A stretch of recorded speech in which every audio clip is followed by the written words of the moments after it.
नमस्कार विद्यार्थी मित्रांनो, ई जिओग्राफी या यूट्यूब चॅनलवर तुमचे स्वागत आहे. या चॅनलवर जर तुम्ही नवीन असाल तर लाल बटन दाबून सबस्क्राईब करा आणि बाजूच्या बेल आयकॉनला प्रेस करा, जेणेकरून येणाऱ्या व्हिडिओचे तुम्हाला नोटिफिकेशन्स मिळतील. तर सगळ्यात पहिले आपण महाराष्ट्र बोर्डद्वारे 12व्या वर्गासाठी जी क्वेश्चन बँक रिलीज केली होती त्या क्वेश्चन बँकचे प्रश्नपेढीची आपण उत्तरं शोधणार आहोत.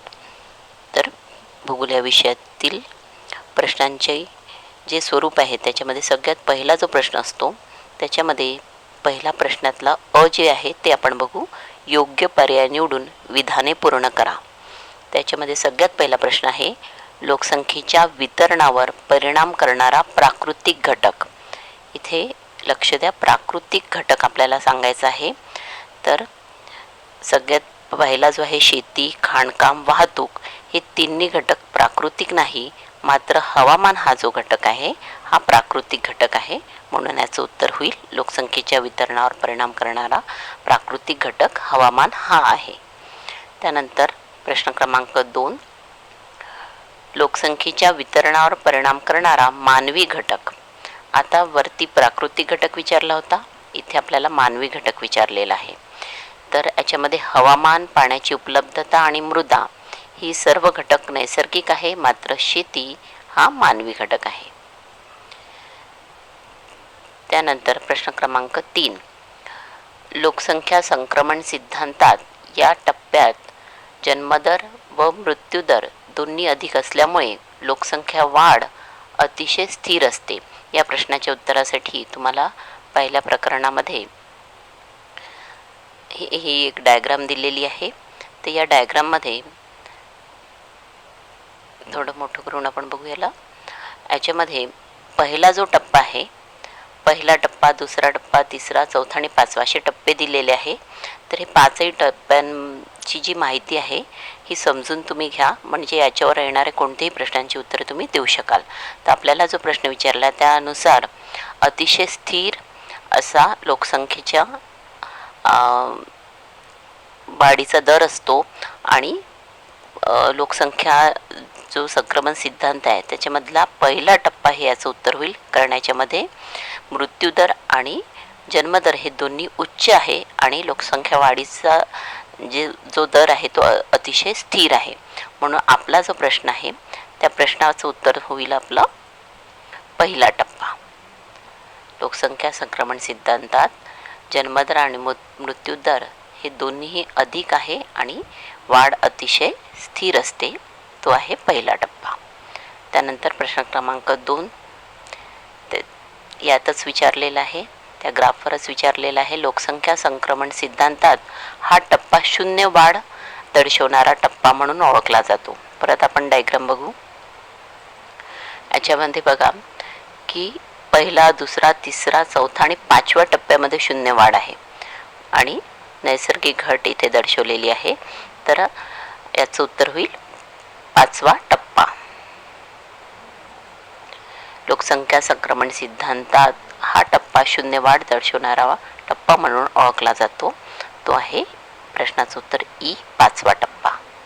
त्यानंतर प्रश्न क्रमांक 5, लोकसंख्या वयोरचना मनोऱ्याचा तळ विस्तारत जाणारा असून शीर्षाकडे तो निमुळता होत आहे. याचा अर्थ म्हणजे लोकसंख्या मनोऱ्याचा जो तळ आहे तो विस्तारित असतो आणि शीर्षाकडे हा निमुळता होत जातो. तर अशा प्रकारचा जो लोकसंख्या मनोऱ्याचा आकार असतो याच्यामध्ये याचं उत्तर होईल जन्मदर व मृत्यूदर हे दोन्हीही जास्त असतात. आणि हे जन्मदर आणि मृत्यूदर जर जास्त असतील तेव्हाच लोकसंख्या मनोऱ्याचा आकार या प्रकारचा असतो, म्हणजे तळाकडे हा रुंद असतो आणि शीर्षाकडे हा अरुंद असतो. त्यानंतर प्रश्न क्रमांक 6, स्त्री व पुरुषांचे लोकसंख्येतील प्रमाण म्हणजे. आता भारतामध्ये 1000 पुरुषांच्या मागे स्त्रियांची संख्या किती आहे, त्याप्रमाणे त्याला म्हणतात लिंग गुणोत्तर. आता भारतात 1000 पुरुषांच्या मागे 947 स्त्रिया 2011च्या जनगणनेनुसार होत्या त्याच्यामुळे भारताचं जे लिंग गुणोत्तर आहे ते कमी आहे. तर अशा प्रकारे 1000 पुरुषांच्या मागे स्त्रियांची संख्या जी असते त्यालाच म्हणतात लिंग गुणोत्तर, आणि यालाच आपण म्हणू स्त्री पुरुषांचे लोकसंख्येतील प्रमाण. प्रश्न क्रमांक 7. देशात ज्या व्यक्तीस लिहिता वाचता गणिती क्रिया समजून करता येतात त्या व्यक्तीस काय संबोधतात? याचं उत्तर अतिशय सोपी आहे, त्याला आपण साक्षर असे म्हणतो. त्यानंतर प्रश्न क्रमांक 8. भारत देशाची अर्थव्यवस्था अजूनही कृषीप्रधान असून येथील कार्यशील लोकसंख्या प्रामुख्याने या व्यवसायात गुंतलेली आहे. तर भारत हा कृषीप्रधान देश आहे आणि कृषी ही जी आर्थिक क्रिया आहे ही प्राथमिक प्रकारची आर्थिक क्रिया आहे, म्हणून याचं उत्तर होईल ई प्राथमिक. म्हणजे भारतातील जास्तीत जास्त लोक ही प्राथमिक अर्थक्रियेमध्ये गुंतलेले आहे. प्रश्न क्रमांक 9.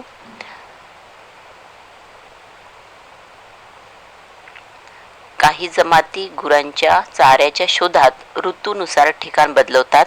हे स्थलांतरण कोणत्या स्वरूपाचे असू शकते? त्याच्यामध्ये हा शब्द जो आहे ऋतूनुसार याच्यावर भर द्या.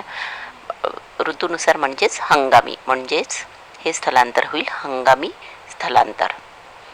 प्रश्न क्रमांक 9. एखाद्या रस्त्यालगत किंवा रेल्वे लाईन किंवा कालव्याला लागून ही वस्ती आढळते. तर रस्ते, रेल्वे लाईन किंवा कालवा या प्रकारे एक प्रकारे सरळ रेषेतच असतो, त्याच्यामुळे ही जी वस्ती निर्माण होते ही रेषीय प्रकारची वस्ती निर्माण होते, म्हणून याचं उत्तर होईल रेषीय वस्ती. पुढचा प्रश्न. 2 नद्यांच्या किंवा रस्त्यांच्या संगमावर किंवा समुद्रकाठी अशा वस्त्या आढळतात. तर जेव्हा 2 नद्या किंवा 2 रस्त्यांचा संगम असतो आणि जेव्हा इथे वस्ती निर्माण होते तर याचा जो आकार असतो हा त्रिकोणी असतो. तर अशा प्रकारे याचं उत्तर होईल त्रिकोणी वस्ती. प्रश्न क्रमांक 12. प्रत्यक्ष लागवड केलेले व ज्यातून उत्पादन घेतलेले आहे असे शेतीखालील क्षेत्र. त्याच्यामध्ये उत्पादन घेतलेले आहे तर पहिला ऑप्शन जे आहे चालू पडजमीन असल्यामुळे हा ऑप्शन होणार नाही. दुसरं पिकाऊ अनुत्पादक जमीन, अनुत्पादक म्हणजे जेथे उत्पादन होऊ शकत नाही, म्हणजे हे पण ऑप्शन इथे बाद होईल. त्यानंतर कायमस्वरूपी गावरान व चराऊ जमीन आहे, त्याच्यामुळे हा पण ऑप्शन बाद होईल. मग आपल्याजवळ जो ऑप्शन करेक्ट आहे तो आहे निव्वळ लागवडीखालील क्षेत्र, म्हणजे प्रत्यक्ष लागवड केलेले व ज्यातून उत्पादन घेतलेले आहे असे जे शेतीखालील क्षेत्र असते त्याला म्हणायचं निव्वळ लागवडीखालील क्षेत्र. प्रश्न क्रमांक 13. अशी जमीन जेथे कोणत्या ना कोणत्या वस्तू निर्मितीचे कार्य चालते, जेथे लोक स्वतःच्या उपजीविकेसाठी काम करतात. तर असे जे हे असतात कार्य असतात ते औद्योगिक क्षेत्रामध्ये आपल्याला पाहायला मिळतात, म्हणून याचं उत्तर होईल औद्योगिक क्षेत्र. औद्योगिक क्षेत्रामध्ये कोणत्या ना कोणत्या वस्तू निर्मितीचे कार्य चालू असते आणि स्वतःच्या उपजीविकेसाठी येथे लोक काम करतात. त्यानंतर प्रश्न क्रमांक 14. ग्रामीण व नागरी असे दोन्ही प्रकारचे भूमी उपयोजन येथे आढळते. तर हे याचं उत्तर आहे ग्रामीण नागरी झालर क्षेत्र, म्हणजे शहराची जी सीमा क्षेत्र असते येथे हे जे क्षेत्र आहे म्हणजे एक प्रकारे शहराच्या कड्याचं जे आपण क्षेत्र म्हणू याला म्हणतात झालर क्षेत्र किंवा फ्रिंज एरिया. तर या एरियामध्ये नागरी आणि ग्रामीण हे दोन्ही प्रकारचे भूमी उपयोजन आपल्याला बघायला मिळते. त्यानंतर प्रश्न क्रमांक 15. उपजीविकेसाठी मुख्यतः वनातून पदार्थ गोळा करणे हे वैशिष्ट्य विषुववृत्तीय सदाहरित जंगलांमध्ये आपल्याला पाहायला मिळते. विषुववृत्तीय सदाहरित जंगलांच्या क्षेत्रामध्ये उपजीविकेसाठी तेथील जे निवासी असतात, विशेष करून आदिवासी जे असतात, ते वनातून पदार्थ गोळा करतात. प्रश्न क्रमांक 16. मासेमारी क्षेत्रासाठी सर्वोत्तम स्थिती. याच्यामध्ये बघा अ आणि ई मध्ये दंतूर किनारे दिलेले आहेत. तर दंतूर किनारे जे असतात ते बंदरांसाठी आदर्श असतात, मात्र मासेमारीसाठी नाही, त्याच्यामुळे अ आणि ई हे बाद होतील. त्यानंतर ईमध्ये भूखंड मंच, प्लवकाची वाढ आणि मासेमारीची उत्तम कौशल्य. तर मासेमारीची उत्तम कौशल्याची मासेमारी क्षेत्रासाठी आवश्यकता नसते. तर त्याच्यामुळे हे उत्तर योग्य होईल, कारण की उथळ समुद्र जेथे असतो, म्हणजे जेथे 100 फॅथमपेक्षा कमी खोली असते आणि जेथे उष्ण आणि थंड सागरी प्रवाहाचा संगम होतो, तर अशा ठिकाणी मासेमारी उत्पादनासाठी योग्य असे हवामान वातावरण तयार होते. आणि दुसरं म्हणजे प्लवकाची वाढ, आणि अशाच ठिकाणी प्लवकाची वाढ होते जे माशांचे खाद्य आहे, आणि येथे थंड हवामान असणे आवश्यक आहे. त्याचं चांगलं उदाहरण तुम्हाला देता येईल की अमेरिकेच्या पूर्व किनाऱ्याला एक बेट आहे न्यूफाउंडलंड म्हणून. त्या न्यूफाउंडलंड बेटाजवळ लॅब्राडोर हा शीतप्रवाह आणि गल्फस्ट्रीम हा उष्णप्रवाह एकत्र येतात, आणि ते आदर्श अशी स्थिती तेथे मासेमारी करण्यासाठी आहे. म्हणून मासेमारी क्षेत्रासाठी सर्वोत्तम स्थिती जी आहे ती मध्ये इथे दिलेली आहे. प्रश्न क्रमांक 17. अक्षांशाशी थेट संबंध नसलेला प्राथमिक व्यवसाय. तर याचं जे उत्तर आहे ते आहे खाणकाम. कारण लाकूड तोड याचा संबंध वृक्षांशी आहे, आणि वृक्षांचे जे वितरण आहे ते अक्षांशाशीच आहे. त्यानंतर मासेमारीसाठी पण आदर्श जी स्थिती असते ती अक्षांशानुसारही बदललेली असते. त्यानंतर शेतीमधील जे उत्पादन आहे ते पण अक्षांशानुसार आपल्याला शेती पाहायला मिळते. आणि फक्त खाणकाम हा एक असा व्यवसाय आहे की ज्याचा अक्षांशावर परिणाम होत नाही. म्हणजे अक्षांशानुसार खाणींचे वितरण भूपृष्ठाच्या खाली आपल्याला बघायला मिळत नाही. त्याच्यामुळे खाणकाम हा प्राथमिक व्यवसाय आहे ज्याचा थेट संबंध अक्षांशाशी नाही. प्रश्न क्रमांक 18. विस्तृत व्यापारी शेतीची वैशिष्ट्ये. तर याचं उत्तर आहे ई. विस्तृत व्यापारी जी शेती आहे ही एक पीक पद्धतीची असते. येथे शास्त्रीय ज्ञानाचा वापर करून, आधुनिक तंत्रज्ञानाचा वापर करून ही शेती केलेली जाते, आणि ही विशेषतः उपोष्णकटिबंधात होते. आणि येथे उत्पादन जे आहे ते कडधान्य प्रकारचे उत्पादन घेतले जातात. म्हणून विस्तृत व्यापारी शेतीची ही वैशिष्ट्ये आहे. प्रश्न क्रमांक 19. प्राथमिक व्यवसायातील उत्पादने कच्चा माल म्हणून या व्यवसायात वापरली जातात व त्यातून पक्का माल तयार करतात. तर असा जो व्यवसाय आहे तो आहे द्वितीयक आर्थिक क्रियाचा व्यवसाय. कारण तुम्हाला माहिती आहे की प्राथमिक आर्थिक क्रियांमध्ये निसर्गातून आपण कच्चा मालाचे उत्पादन करतो, ते सगळे व्यवसाय प्राथमिक व्यवसायात येतात. आणि त्याच्यानंतर द्वितीय व्यवसायामध्ये प्राथमिक व्यवसायात उत्पादित जो कच्चा माल असतो त्या कच्च्या मालावर प्रक्रिया करून आणि त्यापासून नवीन पक्का माल तयार करण्यात येतो. आणि ह्या सगळ्या म्हणजे कारखाने जे सगळे आहेत ते द्वितीयक आर्थिक क्रियांमध्ये येतात. म्हणून याचं उत्तर होईल ती द्वितीयक आर्थिक क्रिया, जिथे पक्का माल तयार करण्यात येतो. त्यानंतर प्रश्न क्रमांक 20. औद्योगिक उत्पादनासाठी विकसित केल्या जाणाऱ्या अशा क्षेत्राची किंवा प्रदेशाची स्थापना करण्यास सरकार विशेष प्राधान्य देते. या प्रश्नाचं उत्तर आहे विशेष आर्थिक क्षेत्र,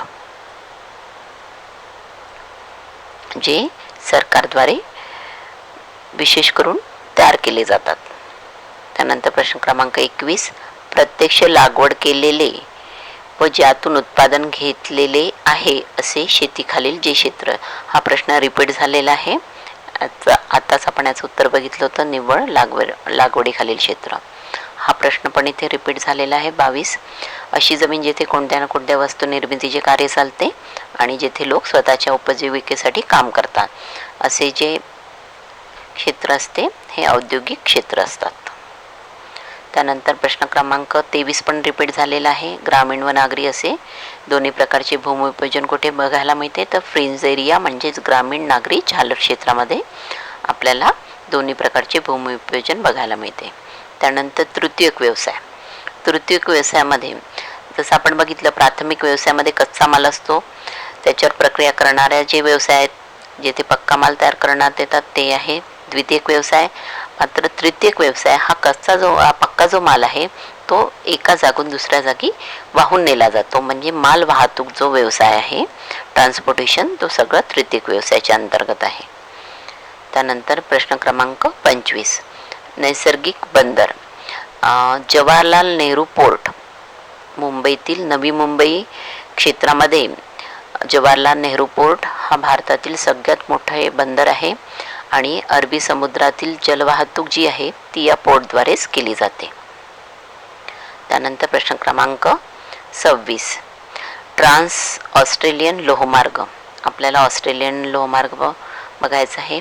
याच्यामध्ये बघा ई जे आहे व्हॅन्क्युअर तर टू व्हॅलिडिवोस्टॉक हे रशियामध्ये आहे, त्याच्यामुळे हे होणार नाही. सिडनी जरी ऑस्ट्रेलियाचं असेल तर व्हॅन्क्युअर जे आहे हे कॅनडाचं आहे. त्यानंतर पर्थ जरी ऑस्ट्रेलियाचं असेल तरी व्हॅलिडिवोस्टॉक पुन्हा रशियाचं आहे. म्हणून याचं उत्तर होईल पर्थ आणि सिडनी हे दोन्ही जे स्थानक आहे हे ऑस्ट्रेलियाचे आहे. त्यानंतर प्रश्न क्रमांक 27, एका निश्चित घटकाच्या आधारे ठरवलेला समान वैशिष्ट्य असलेला एकजिन्सी प्रदेश. या प्रश्नाचं उत्तर आहे तो प्रदेश असतो ठरवलेला असल्यामुळे हा औपचारिक असतो. त्याचं प्रश्नाचं उत्तर आहे औपचारिक प्रदेश. एखाद्या विशिष्ट क्षेत्रात केले जाणारे प्रमुख कार्य या आधारे ठरवलेला प्रदेश.